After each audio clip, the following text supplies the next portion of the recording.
Good morning.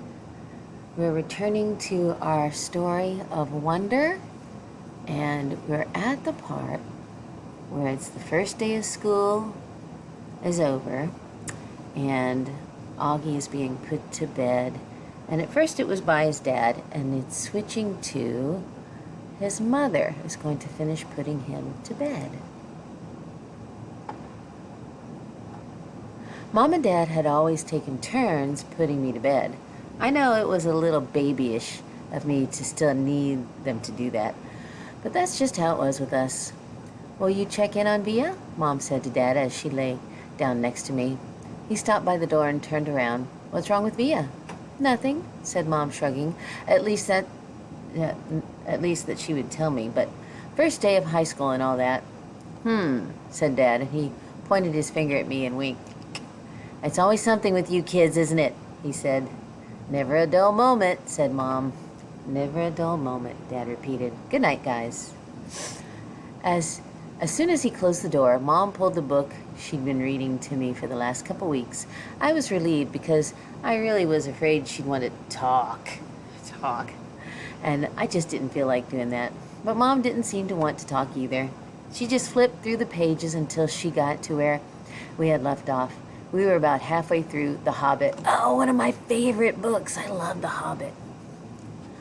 "Stop, stop," shouted Thorin, said Mom, reading aloud. But it was too late. The excited dwarves had wasted their last arrows, and now the bows that Bjorn had given them were useless. They were a gloomy party that night, and the gloom gathered still deeper on them in the following days. They had crossed the enchanted stream, but beyond in the paths seemed to straggle on just as before, and in the forest they could see no change. I'm not sure why, but all of a sudden I started to cry. Mom put the book down and wrapped her arms around me. She didn't seem surprised that I was crying. "It's okay," she whispered in my ear. "It'll be okay." "I'm sorry," I said between sniffles. "Shh," she said, wiping my tears with the back of her hand. "You have nothing to be sorry about." "Why do I have to be so ugly, Mommy?" I whispered. "No, baby, you're not. I know I am." She kissed me all over my face. She kissed my eyes that came down too far. She kissed my cheeks that looked punched in. She kissed my tortoise mouth. She said soft words that I knew were meant to help me, but words can't change my face. Aw. Wake me up when September ends. The rest of September was hard. I wasn't used to getting up so early in the morning. I wasn't used to this whole notion of homework, and I got my first quiz at the end of the month. I never got quizzes when Mom homeschooled me. I also didn't like how I had no free time anymore. Before I was able to play whenever I wanted to, but now it felt like I always had stuff to do for school. And being at school was awful in the beginning. Every new class I had was like a new chance for kids to not stare at me. They would sneak peeks at me from behind their notebooks or when they thought I wasn't looking. They would take the longest way around to avoid bumping into me in any way, like I had some germ they could catch, like my face was contagious. Poor kid. In the hallways, which were always crowded, my face would always surprise some unexpected kid who hadn't heard about me. The kid would make the sound you make when you hold your breath before going underwater, a little sound. This happened maybe 4 or 5 times a day, but the first few weeks on the stairs in front of the lockers in the library. 500 kids in school. Eventually, every one of them was going to see my face at some time. And I knew after the first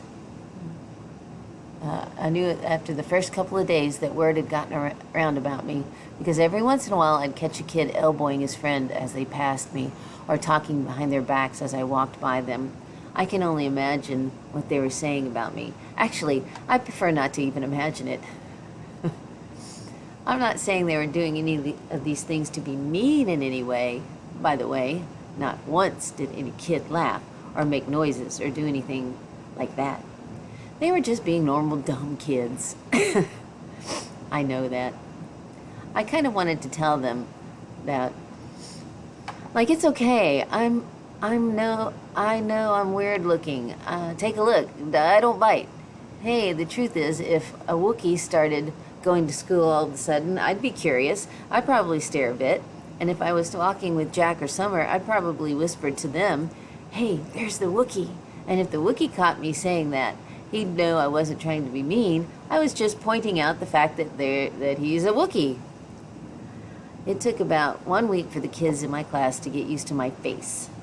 These were the kids I'd see every day in all my classes. It took about 2 weeks for the rest of the kids in my grade to get used to my face. These were kids I'd see in cafeteria, yard time, PE, music, library, computer class. It took about a month for the rest of the kids in the entire school to get used to it. These were the kids in all the other grades. They were big kids, some of them. Some of them had crazy haircuts. Some of them had earrings in their noses. Some of them had pimples. None of them looked like me. Jack, well, I hung out with Jack in homeroom, English, history, computer, music, and science, which were all the classes we had together. The teachers assigned seats in every class, and I ended up sitting next to Jack in every single class. So I figure either the teachers were told to put me and Jack together, or it was a totally incredible coincidence. I walked to class with Jack, too. I know he noticed kids staring at me, but he pretended not to notice. One time, though, on our way to history, this huge 8th grader was zooming down the stairs 2 steps at a time, accidentally bumped into us at the bottom of the stairs and knocked me down. As the guy helped me stand up, he got a look at my face, and without even meaning to, he just said, "Whoa." Then he patted me on the shoulder like he was dusting me off and took off after his friends. For some reason, me and Jack started cracking up. "That guy made the funniest face," said Jack as we sat down at our desk. "I know, right?" I said. He was like, "Whoa, I swear, I think he wet his pants." We were laughing so hard that Mr. Roche had to ask us to settle down. And that's where we'll leave it, after the funny incident in the hall. Okay, until next time.